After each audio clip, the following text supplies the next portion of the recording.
Welcome to Product by Design with Kyle and Eva, a podcast about product management and product design, where we'll talk about subjects from product strategy to inclusive design. Every episode, we just have a good conversation about all the things that you may already know or not know, and occasionally we'll have a guest from maybe engineering or other product managers and designers to talk about all these topics.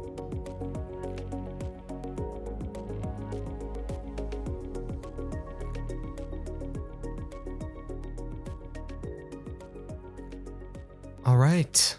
Welcome back to another episode of Product by Design with Kyle and Eva. How you doing, Eva? Great. Extracurricular. It feels great.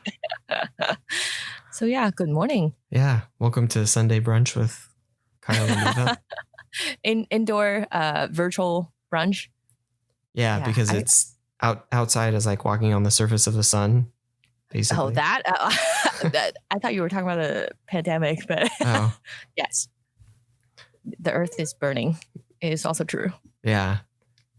Well, depending on the time that you're listening to this, right now it's, what are we in? Very 1st of August. I was going to say July, but we just turned to August, and I think we were breaking record temperatures. I don't know, wherever you're listening to this, hopefully you're doing okay. But where we are right now, I think yesterday, for the second straight day, we broke record temperatures for highs in Salt Lake City. Yeah. So it's just absolutely miserably hot. Yeah. That is not good. I was joking with Colby the other day. I was like, when is the world going to end? It feels like we're on track to, it's slowly happening. And it's a very cheesy, thoughts of, I'm going to be maybe fine, but are my future kids going to be fine? But yeah, but now I am in my closet today with a fan with the door open. So I am surviving. I actually should have done this in previous recordings because I guess today we found out that it is fine. It is still quiet enough with the door open with a fan. So I remember in the past 3 episodes, I was sweating by the end of it and just soaking. And now I'm like, why didn't I do this? Why didn't I try this? So the one good thing that happened today, one discovery. There you go. Yeah. Yeah. Speaking of brunch, are you drinking any soda today? No, I've got my camping mug with water. You can't see it, but it's water. A mug. Yeah. It is. It's 10:30 in the morning, so I'm still trying to be good, right? You're just ramping up to the afternoon. What is it, Dr. Pepper, right? Yeah.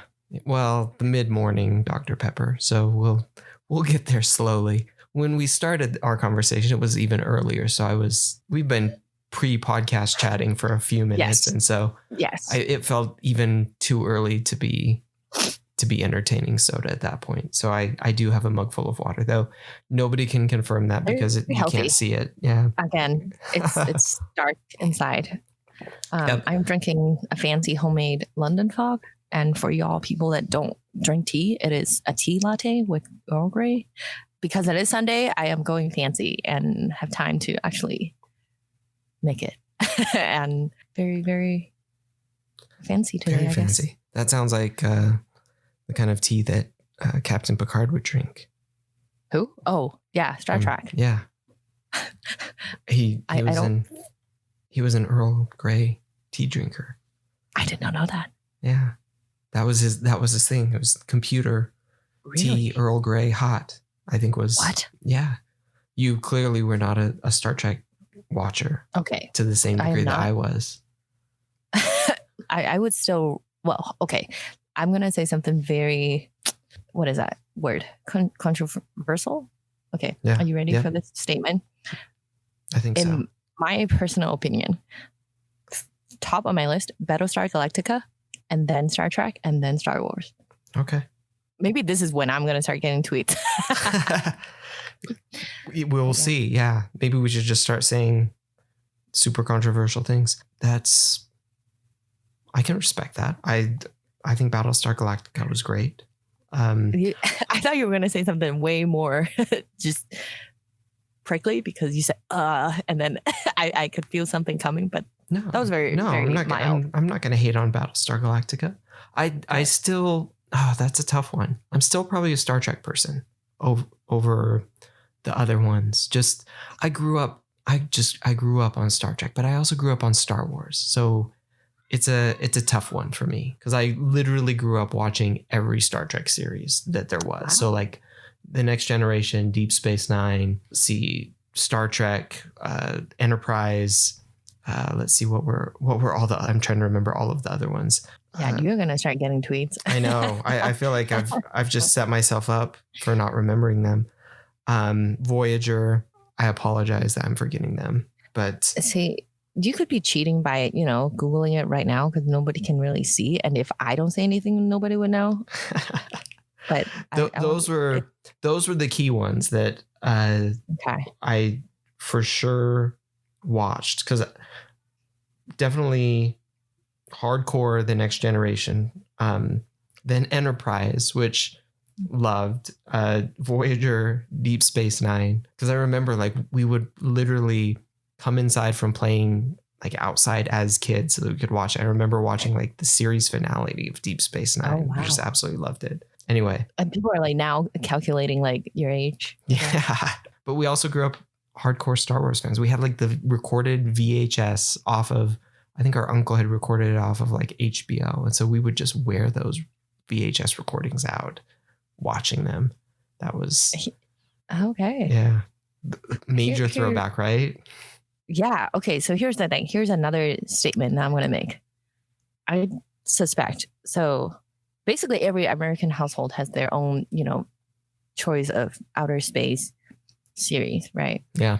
I suspect that everyone in the back of their mind knows that eventually we're going to have to leave Earth because we're in the next 50 years, we're going to mess up this place so bad that we're going to have to, one way or another, go to outer space. Choose one. Which way do you want to go to space and which style? And yeah, because I mean, everybody has a preference. But yeah mine's definitely Battlestar Galactica. Yep. And that's fair. It doesn't have the same nostalgia for me because I watched it a lot later. So I definitely appreciate it, but I watched it a lot later. So I didn't grow up, on Battlestar Galactica, but definitely a good one. I definitely didn't watch any of the space stuff when I was young. I remember my mom telling me like when it first came out, like Star Wars stuff came out and the special effects were crazy. And I was like, that's cool. Next. Yeah. And that was about it. I mean, yeah. I respect it, but yeah. How do we get on outer space topic? This is great. I think, yeah. If we need to backtrack, we went from Earl Grey tea to Captain Picard to Star that's Trek. Right. Yep. Do you think he would drink it even when it's 100 degrees outside? Hot. I think that. I think so. But if you're in space, climate controlled, yeah. Yeah, they have space AC. Unless the life support systems fail, which I think would happen pretty regularly, especially when you have to divert all power from life support to engines or other things, which again seems to be a regular occurrence on starships, unfortunately. So in my mind, I was going into this space of like, what could happen if you get sucked, the air gets sucked out of the aircraft and spaceship, whatever. And then I'm going into this, like, I'm so scared mode. And my cat just came up because the door is open today. He just rubbed his nose on my hand. I completely just freaked out. It was very scary. Anyways, I actually was trying to use that to segue into murder hornets. But I guess we went to outer space instead. I don't even know how we would go from... Yeah, because we were talking about Earth being destroyed. I was trying to steer that to murder hornets because we have an update. I don't know if you saw. I have not. The headline. This is hold on. Okay, this was on Twitter today as what is that, trending event? Okay. Well, it went away. Hold on. Let me find it real quick. Sorry, listener. Okay, so it says Washington officials eye colony. Wait, what? how did I read this sentence? Washington officials eye colony eradication after successful trapping of the state's first murder hornet. So they grabbed the first one. Now they're going to murder the entire family. That's what it sounds like. They are searching for the nests using infrared cameras and place additional traps to catch more specimens. They are basically putting tags on them to trace their locations, their where they go, colony location. And they're aiming to destroy all their families by mid-September. Wow, this sentence is intense. Listen to this. Officials aim to find and destroy the nest by mid-September before the colony would begin creating new reproducing queens and drones. So yeah, we are murdering the murder hornets. We'll be fine by mid-September. Yeah, just hopefully. FYI. Hopefully. PSA for all listener. Yeah, that's the hope. We keep bringing it up. I feel like the murder hornets made kind of like an appearance early in 2020. And it feels like they were quickly overshadowed, or it was just a foreshadowing and they're going to come back at some point in the story, which just, that almost feels more like extra frightening given just 2020 in general. Like it's one of those things that it's like, hey, and there's murder hornets. And then they kind of go away and you're like, wait a second, what happened to the murder hornets? Did they just, we just kind of threw them in there? Or are they going to come back in a really bad way? And it's just one of those things you don't know. And I don't know. So hopefully they don't come back in a really bad way, but maybe they bring their other murder insect friends and it just gets really murderous cousin. Yeah. You never know. Yeah. You try and murder them and they just like, they bring murder ants and murder other types of insects, murder spiders. Yeah. You have a look of disgust on your face. I just wanted to go on record. Yeah. You truly look disgusted by the ideas of those existing. Yeah. I'm just imagining, I'm just trying to think of the book. It is I need to look up what the book's called. It has sentient spiders and kind of semi-sentient ants in it. It's a very, very interesting book. But it very, very disturbing. That sounds like right up my alley. So please find out. I want to know. Yeah, I'm looking it up in my reading list here. I just want to make another statement. A lot of statements today. So, dear listener, I don't blame you if you always skip forward 15 minutes because it's fine. I do the same thing to certain podcasts. Yeah. So speaking of destroying worlds and all of that sort of stuff, it's called Children of Time by Adrian Tchaikovsky. So science fiction where humanity kind of destroyed its worlds and they had to kind of go off and reseed different places. And as part of that, they were going to recreate some sort of like, I don't exactly remember like the premise of it, but they were using some sort of biological agent to kind of restart the evolution process on a world. And it got sabotaged. And so they sent down like this biological agent, but rather than sending like the primates that were going to kind of restart the evolution of humanity, the biological agent just went down and ended up. Is this spoiler? Infecting. Are you spoiling the whole book? No, I'm. This is just the start of it. So this is the very beginning. Infecting. That's the start of it. Yeah, infecting other things. So I see. And this is the story of the humans who survived and the other things that survived as well, and how it all plays out. Very, very fascinating, but you'll have to read it to find out the story of what happens. But it does have like that's crazy, that sort of thing, which as we talk about murder hornets and murder ants and murder spiders, that just anyway, got me thinking about that specific book and how I don't want to encounter those types of insects and things like that. And this is another perfect segue into what we're going to talk about today. And really, sometimes I think about, does my job really matter if the world is gonna end tomorrow? Like murder hornets and pandemic, all these things. But yeah, hopefully life still goes on the way we want it to. What a dark segue, but yeah. Oh, we need to find better ways to segue into topics. When we start making money, by whatever means we can, like selling merch or ads or whatever, can we like hire someone to just write that one paragraph of segue and just say, we need to go from Picard drinking Earl Grey to what is the topic today?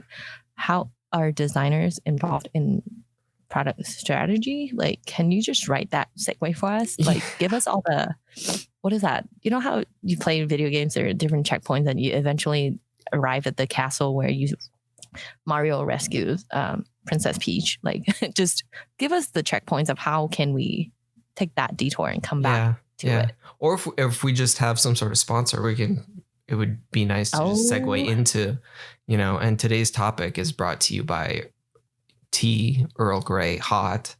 If you like your tea and you like Earl Grey, just buy Earl Grey tea and drink it. Yes. And that would be the whole pitch. And obviously, we still need somebody to write something better than that. Yes. But anyway, if you sell Earl Grey tea, we're open to pitching it here. So hit us up. Hit us up. That's such a good call to action. Hit us up. All right. And I guess on that note, we have to talk about it. Yeah.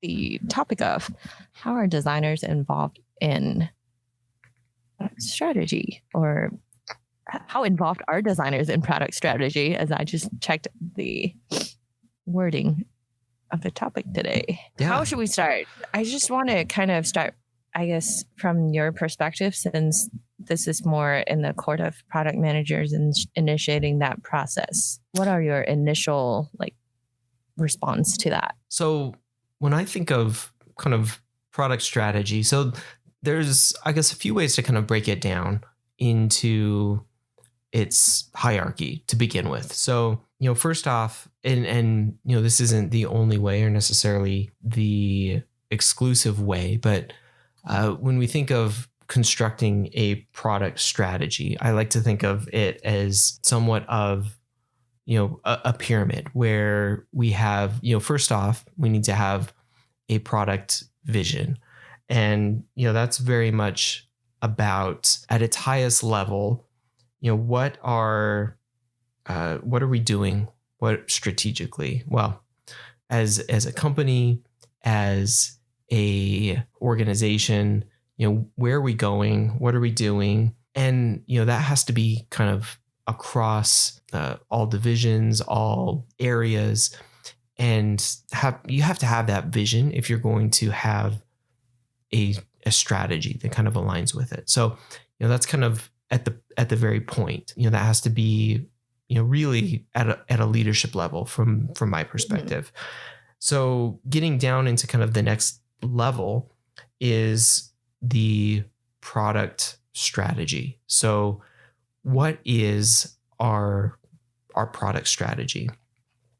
And, this is much more about, and this can be kind of multi-layered. So, as a product organization, if you have a product team that has, kind of responsibilities across multiple products or multiple areas, you can have kind of a strategy, a product vision and product strategy for all of that. And then layering onto that kind of the specific product or, the specific team that's kind of working on that. So there can be kind of multi-layers within that. But, what is the product strategy? And this is really going towards how do we drive towards that vision? How do we accomplish, the higher level objectives and things that we're setting out to do. So how do we create like a product roadmap? How do we create the prioritization frameworks, the new initiatives, the things like that, in order to create this strategy that is going to ultimately fulfill the vision of our company or our organization or whatever it is that, you know, we've kind of set out to do. So we have this vision that kind of flows into what is our strategy. So what's the big thing that we want to accomplish? And then our strategy, how is it that we're going to go about accomplishing that? And then going down a level, you know, what is the execution of it? How are we going to go about actually doing those things? So when I think about the product strategy, that's kind of the framework that I do it in. And that's kind of a simplified framework. I think there are other ones out there, but with that groundwork, we want to kind of dive into where does product design kind of fit in. So that was the question, Eva. But before we jump into that, what are your thoughts on just that overarching kind of framework or thoughts that you have on that? This is actually very interesting because I always see how, I guess I see the end result of that method. And it's very interesting to hear that pyramid view of that process, because it totally makes sense. It's kind of like a top-down direction, right? You come up with the overall directions of vision, and then you get more and more granular and decide how to execute on those things. I guess, totally makes sense in a way that now I'm like, oh yeah, that is what, the product managers that I've been working with, like how they do it. So that's very interesting. And I have a question about that too, is when, as a product manager, when you're going from a vision, one step down and then down to the granular level of how to execute, what is usually the biggest headache in that process? Oh man, that's a really good question. I'll give you the product manager answer. It depends. I think that it does depend on where you're at organizationally. At least I've found, where your organization is at, where your product is at, like a whole bunch of different factors as far as, what is going to be the most difficult part. If your organization doesn't have a clear idea of where it's going or what it wants to do, that sets the stage for pretty much every difficulty that you can imagine, because, you're not going to be able to have any clear product vision or product strategy other than, be ready to kind of shift at the whim of, whatever comes next. And so that's very, very difficult as a product person to try and create any sort of like long-term product vision or product strategy for what you're doing if as a company you don't have any clear idea of what your company vision or company strategy is. So I think that's a really, really difficult spot to be in. I think that in other cases, it can be, there can be other difficulties as well, or other headaches as a product person. Getting into the execution too much is another one that I've seen fairly frequently from a lot of product managers. So spending too much time in kind of that execution phase or execution mode, and not being able to spend enough time in the strategic thinking or vision creation is a really difficult one, and frankly a really common one, where you get so wrapped up as a product manager in executing that you completely lose sight of the strategy and vision that, at some point you don't have any clear picture of where you're going.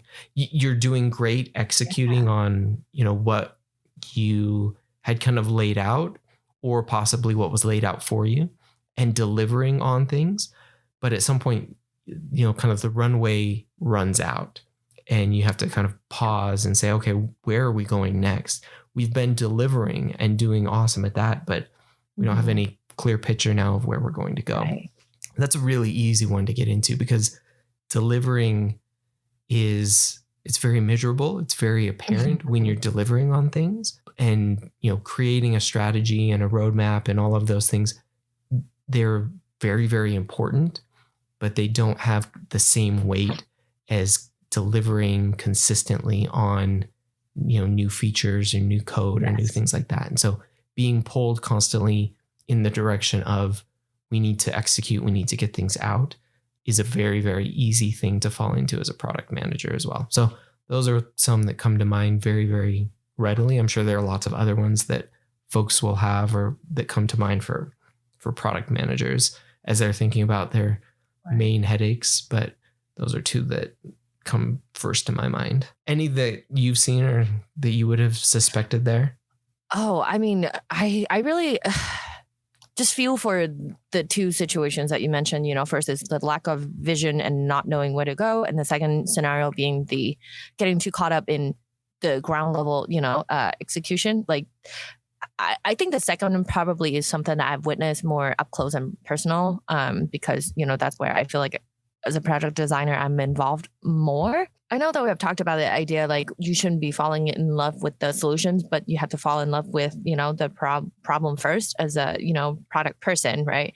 And I think that's where is the end result of falling in love with the solution, and you just keep all your resources and all your effort into something that might not align with the overall vision just because you're so caught up with that one portion of it. And to me, I can almost like visualize it like you're in the middle of a forest. You don't know where to go, but you're just like, oh, let's just take a left turn in the next fork, but not knowing where you want to end up, or, getting too caught up with the immediate solution of like, oh, is it left? Is it right? But without, just that awareness of, where do we want to go? Yep. So that to me, I'm learning a lot from what you said. Because again, I think, I guess taking a step back too, the reason why I asked you, where you see headache coming in is because how can, product designers help in that process to, help define it, help present it, or whatever it is that we can be a part of? Because in my personal experience, like the product managers I've worked with are very good at sharing what the vision is so that we're on the same page. But I think that part still relies, definitely a lot on the product manager to define that, that top level vision, or, as a group, we do that together. But then as we get more granular, how do we execute that? At least from my personal experience, that's where I get more and more involved and bring, the how to do it, to the table more. But yeah, I definitely see what you're saying. I'm not saying that we cannot, as product designers bring input in the vision, but that is definitely, I guess, more in the court of the product managers. So that was very insightful of what you guys go through. And I would imagine too that presenting the vision to, whoever the product team reports to, or whoever we need to, do the homework for. I'm curious, like, do you guys ever run into issues just getting buy-ins from leadership or, the whole team on the vision, or any stories on that? Yeah, fairly frequently, I think, especially when it's somewhat of a departure from either, where things were headed to begin with, or, where leadership or others kind of expect things to be going. And so, kind of crafting and creating the right story with the right amount of both qualitative and quantitative information to kind of back that up and show that, here's the direction that we need to be going, why we need to be going in that way, and how we can achieve this vision, and then how it ties specifically to, some of the greater initiatives or strategy or vision for the company. And so making that case, one thing that I've personally found particularly effective and am a big fan of is something that Amazon does and has made quite popular is the future press release to show and make the case for, what does the future look like if we do this thing? This was something that at another company we did very, very, very frequently. It was a place that we had several executives who were former Amazon employees. So no surprise there. they were big fans of the Amazon press release, and we used it extensively. But it's an exercise in, thinking about the future and putting into practice those, the writing, which really forces you to think about, what does this look like a year from now, 2 years from now? And, what is the data that's going to back it up? And what do we know now? And what do we need to know in order to make this happen? And so creating all of that to kind of put the case together, and then allowing people to poke holes in it and to debate and question is another, I think, really important thing. It's not just, making the case for it, but it's having like open, healthy debates about it, which is another very Amazon type thing where you're not just kind of bringing ideas to the table, but you're bringing ideas out, and then everybody gets to basically openly debate and criticize and, like I said, poke holes in what it is. And that's ultimately what makes these ideas a lot stronger, is because it's not just, one person kind of putting it together, but it's, going and defending it. And then anything that isn't kind of up to snuff, then it goes through multiple rounds of refining and multiple rounds of fire, basically, before it makes it all the way up to kind of presentations. And those can be incredibly, incredibly grueling in order to get, I will tell you, I felt like I lost significant amounts of sleep in going through those types of things, in getting ideas pushed forward, but they were significantly better for it in doing that sort of thing. So like I feel like I've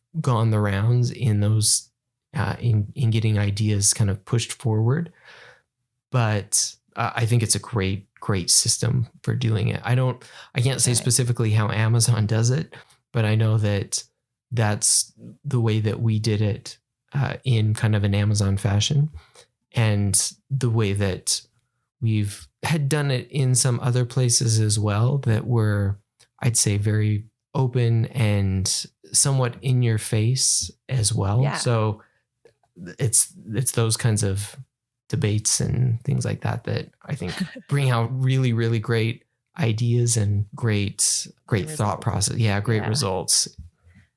Wow. In the middle of, as you were describing that process, I just couldn't help but just say, like, what a scary process, but very healthy, right? It's kind of making sure the end result is as good as it could be. And it goes through not just one brain, but, the group could refine it as much as, the group together could. And I think that's beautiful.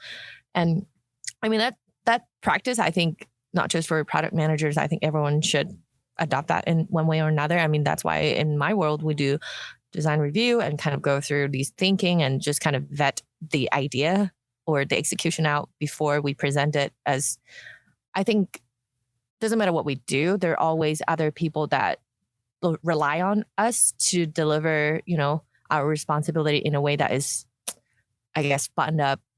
And we need to have the answers when someone come and ask, like, why is this done this way? And all aspects of it, it's already, I guess, has gone through this quality control process to get it all polished up.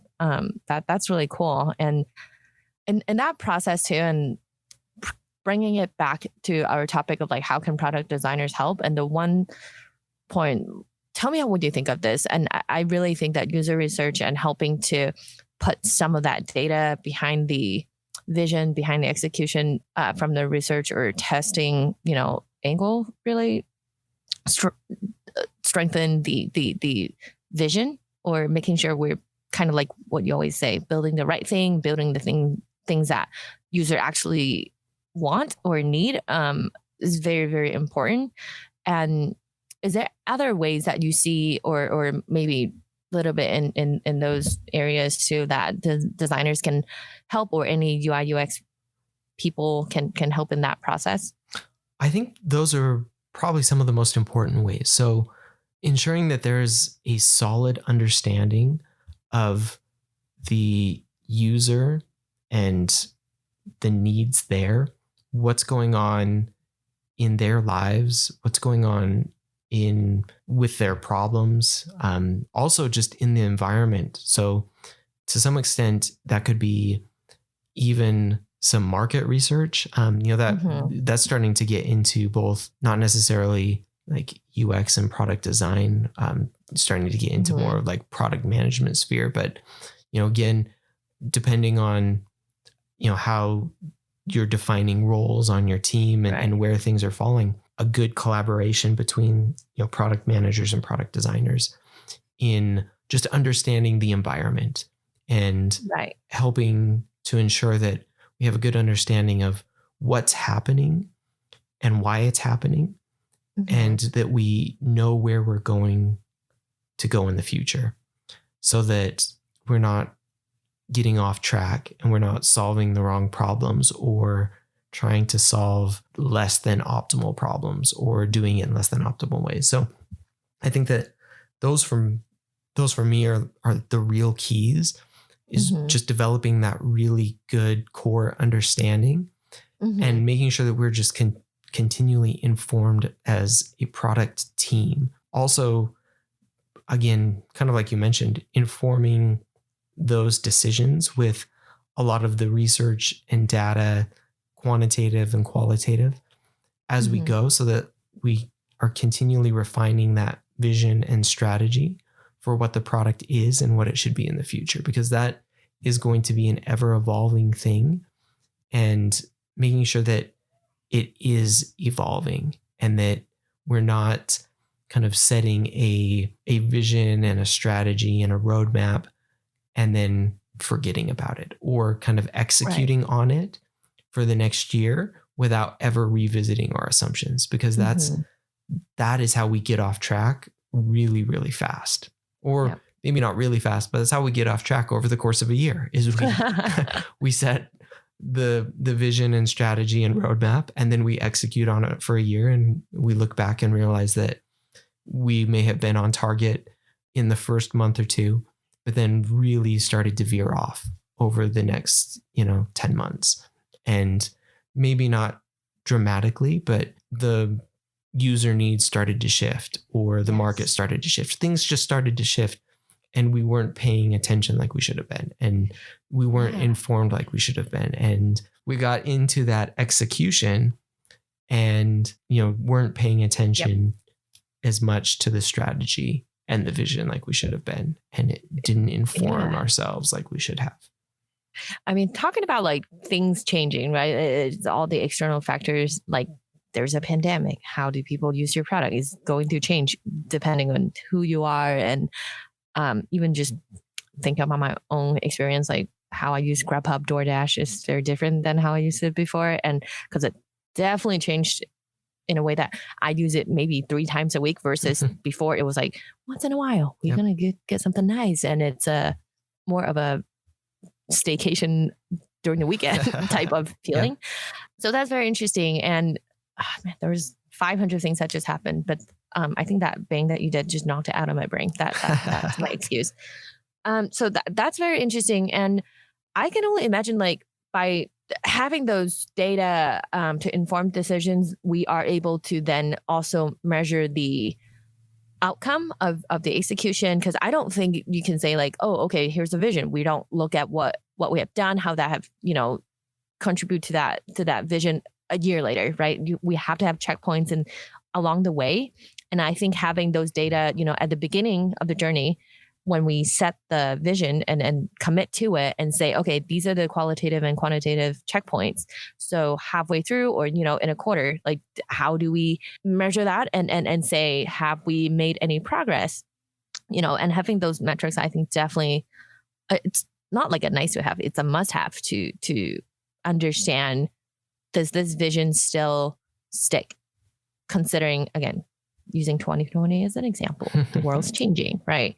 So I can only imagine that being very, very helpful to have these metrics to keep you in check, and also continue to, I guess, listen to the users and just see the trends, where things are going for your products. With that said, it's definitely, again, just a collaboration between designers and product managers, and doing all the tests and making sure we check in regularly on how we are delivering to deliver to that vision that we have both, committed to. Yep.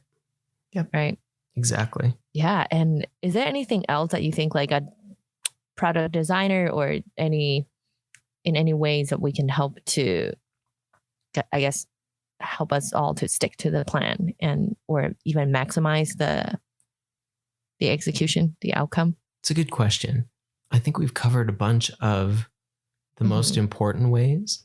And I think if there's anything else, like from a product team perspective, I really think of it as an open collaboration. And that's definitely been the places where I think it has worked the best as far as teams I've been on, teams that I've had working with me, and teams that I've seen. So however you can get involved in creating the vision and strategy and then the execution, I'd say, go for it. And don't, there doesn't need to be like strict definitions of, this is the role for the product manager, and this is kind of the box that they fit in, and this is the box for product design and for engineering, and everybody needs to kind of strictly fit into it. I think that it's really, the more you collaborate together and the more you can say, here are the problems that we need to solve, here's what we need to ultimately come up with, and how can we best do this, and what are the strengths that we each bring, and how can we maximize those. I think that will be one of the best ways that you can go about it. And honestly, there will be, some product managers that probably don't have, that they may lean more to some of the technical side, and they may have more of a technical background. And so there may be product designers who bring more of a business or a market focus to some of it, and may be able to bring some of that experience in. Or it may be another way that a product manager may bring different sets of skills that they may have, more of that market and business experience, and a product designer may have other skill sets that they can bring in creating that. So finding the right balance of those things, I think is really important, but ultimately being focused on how can we create, first off, that product vision, and then have that align with the overarching company vision and strategy. And then how do we create our product strategy that helps us achieve that vision that we've set? And then how do we execute on it? And then how do we continually ensure that we're aligned and aligning all of those things and driving the outcomes that we want to, and then measuring to make sure that we're doing it. Those are, I think, the real keys. I feel like you're just dropping like wisdom left and right. Like those are really good points. And I'm glad that you brought up engineering too. And we're not representing, that side in the conversation that we have, but doesn't mean that engineering shouldn't be there. Like that is definitely the third, third side of the triangle. How do I even put that in a sentence? Anyways, the trifecta that we're missing here. But I think it will be interesting to get someone from the engineering side with us probably soon to kind of, I am interested in hearing how they think about all these things that we've talked about, just like how they get involved in product strategy and also executing design and all these different things too. Let's think on that. I love that idea. And anyways, but I do also want to, this is the same thing we have talked about so many times in the past episodes. It's communication, the open collaboration, communicating all the strategy, but really is really the most important thing, because I'm glad that I often am involved in those strategy sessions to make sure when we're executing on the ground, we also, as product designers, understand the overall direction. So then we don't overthink a portion of the work that might not end up contributing, to that vision. And that has been very helpful in just putting the right resource in the right place. I think that is what not just product designers, but product managers also need to handle. And I think understanding why we can't spend, 10 hours to develop this one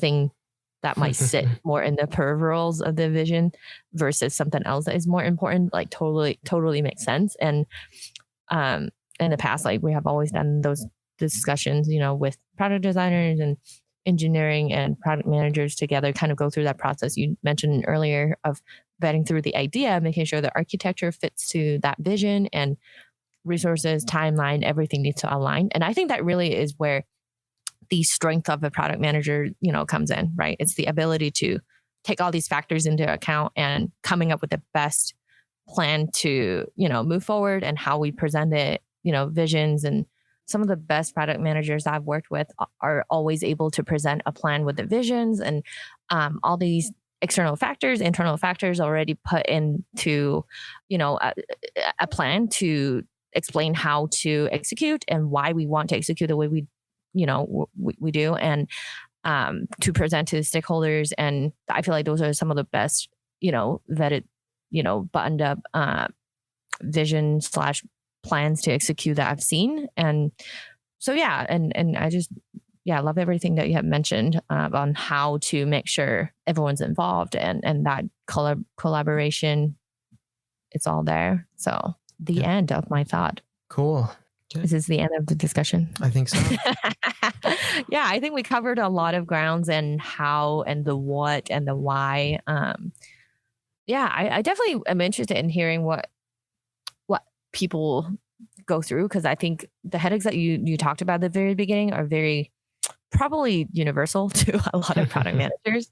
But I'm interested in hearing like how other companies they experience this. And I can only imagine that some of the bigger companies have a harder time to get that collaboration together. And even looking at my husband Colby, he's a product manager in a much bigger org, and the way they do product management is very different, and the way they strategize is not as bite-sized, is very elaborate, and just a completely different process than what I am used to.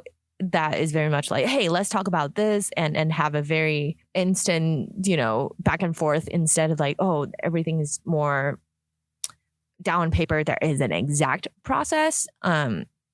And that's just a different style of doing it. And it's very interesting every time when I hear how he talks about that process happens versus, the style that we just mentioned. But yeah, collaboration and communication.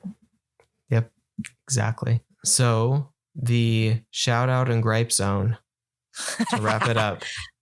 Wrap it up. Let's do this part quick, because I know we talked a lot earlier about all the, I don't know. Did we gripe about anything at the beginning of the episode? Actually, no, I don't think so. No. I'm not as pessimistic as I thought, maybe.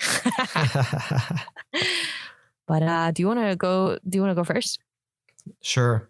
So shout out for me to the Timberking 2000, which, for those who don't know, it is a very large portable milling machine. So it's on a trailer. Wait. Yeah. Milling machine. Yeah. So you can mill lumber on it.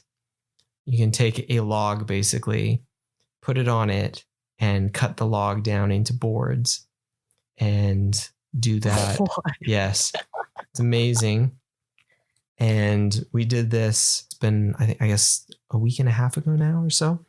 And it was it was so good. We found somebody who had a Timberking 2000, which apparently there are a bunch of different models. Timberking 2000 is kind of like an upper end one, which I looked it up.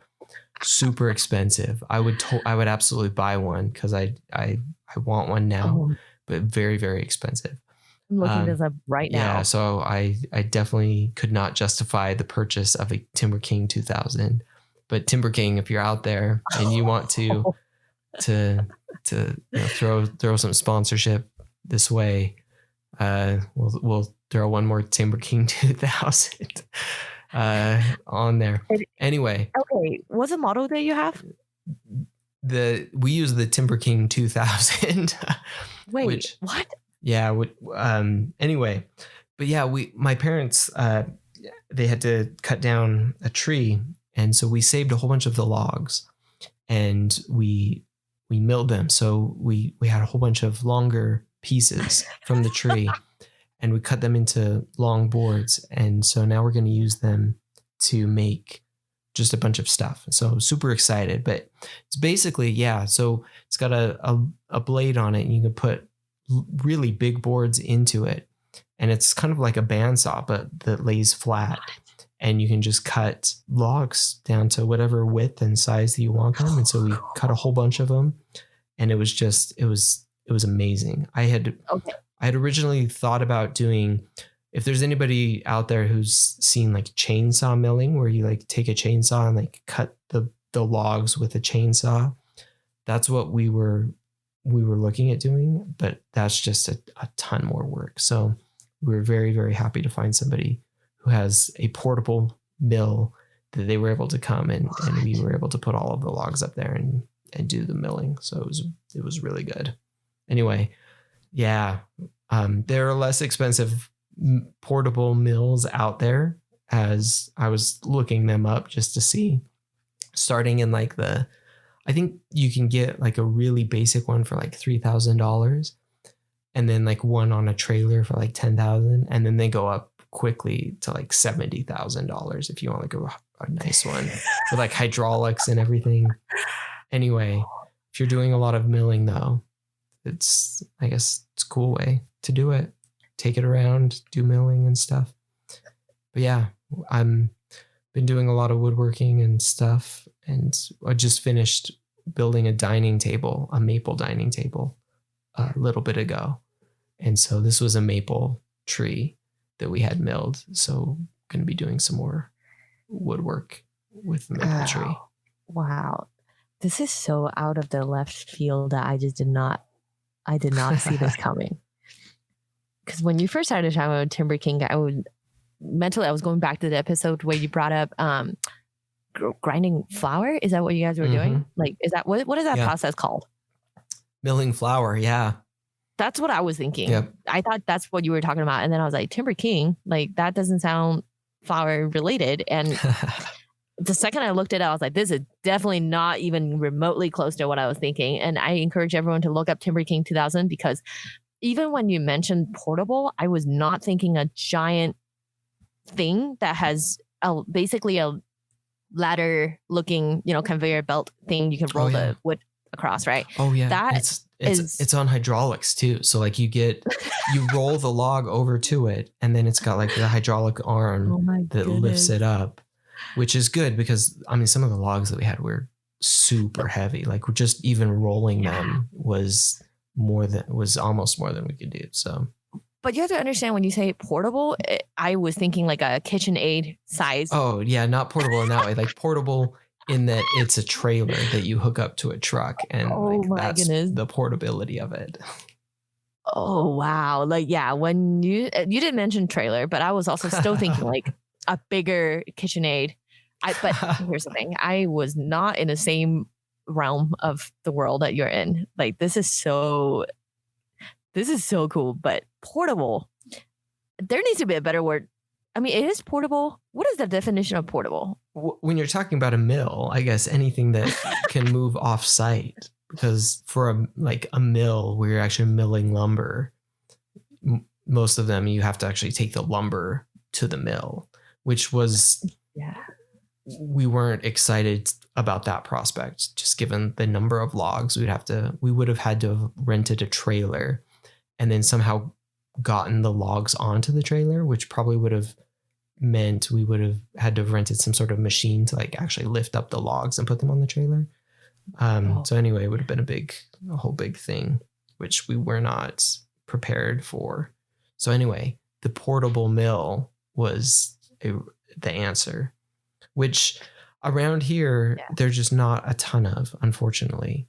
Apparently, my wife was talking to her family who lives in Texas, and lots of people have this sort of thing in Texas because the trees grow much more abundantly in Southeast Texas, where you just have, I mean, it's so much more wet and humid down there. You just have trees popping up everywhere and growing super fast. And so you have your own mill where you just send the pine trees through and you can mill some of your own lumber and build stuff with it. But yeah, I just love the way you tell a story is also very exciting. We've talked about this in previous episode the way you talk about a story, it doesn't matter what topic it is, it's always very epic.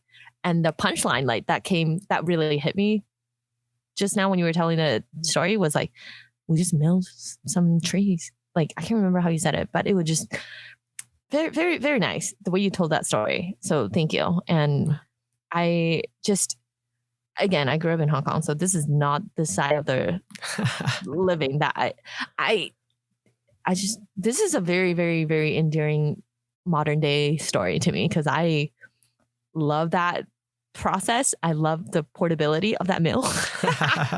I propose that there needs to be a different word for this. I propose like trailerable or haulable. A haulable. Yeah, there you go. Probably that this is just me, my mind being blown away by the stuff that goes on behind the scenes of how your household, functions, where we just like I mentioned, we do Grubhub, we do DoorDash. It's very we're very pampered in a way, but I do like woodworking. Definitely not milling my own wood, but in the past, I don't know if I've ever told you, I have built, with lumber from Home Depot. So it's not OG wood. That I built a daybed with it when I was not poor. I wouldn't say I was poor, but needed to be scrappy about certain things. And it also sounded really fun to do woodworking. So yeah, now it's like going one step further behind the scene to understand there is a way to mill your own wood is very just opening my horizon. Yeah. Yeah. Expanding it. That's really cool. Again, not just very out of the left field that I also I don't know. I enjoy this. So thank you. Yeah. And I'm going to go very fast on my shout out because it's nowhere near as interesting is that I didn't know this, but today we're using Google Meet and there's this feature that you can turn on captions. I don't know if you've been using it. I've been using it just to test out how well it works. It's like at the bottom right. You turn it on and check it out. It's really, really cool. And especially for anyone who is, hearing impaired. I was going to say visually impaired, but nope. To see real time the transcript of how people, what people are talking about, and it tells you who is saying those things, kind of on the same track of last time I gave Otter AI, Otter.ai a shout out on their product to give a real time transcript. This is very much the same thing, but living inside Google Meet, which is, I'm pretty sure it's a free service, right? It is. And I just turned the captions on and it's cool. Is awesome. Yeah. Right? No, that's way cool. And it's a fairly real time. It is. It's wow. Super accurate too. Are you watching? I am. Yeah, I'm watching. Yeah, I'm watching it. No, it's really cool. I cannot believe this is free. First of all, it's great. It is. Yeah. So anyways, this is probably my favorite thing to, witness is technology helping people to get things done. No gripe for me today. Just a true shout out. But before we started recording, I told Kyle that I want to talk about Netflix versus Hulu app. I have a lot of gripes on that, but but today just positive shout out on Google Meet. This is really, really cool. Yeah, it is. Well, that's a good note to end it on. Yes. And that's it. Okay. All right. Well, thanks. Thank you. And I guess anyone needs a portable mill, Timberking 2000. And yeah. Yeah. And if you get one, let me know, especially if you're in the Utah area. Because I mean, I would like to know everybody that has one. So in case I need to have some lumber milled, I can just have different people to call and we can chat about it. You're going to be getting weird tweets. Hey, I hope you do. I know of 2 people now who have lumber mills. And so, yeah. And so if you get one and you're in the area, let me know. Tweet at me so that I can know that you have one too. Shared resources. Yeah. I love this. Anyways, thanks for listening and goodbye. Thanks for listening. If you enjoyed this episode, be sure to subscribe on your favorite podcast app. You can find out more about us and our podcast on our website at productbydesign.co. You can also follow us on Twitter at prodbydesign. That's at prod_by_design. You can follow me on Twitter at Kyle Larry Evans. And you can also find Eva on Twitter at Yan Chow Chow. See you next time.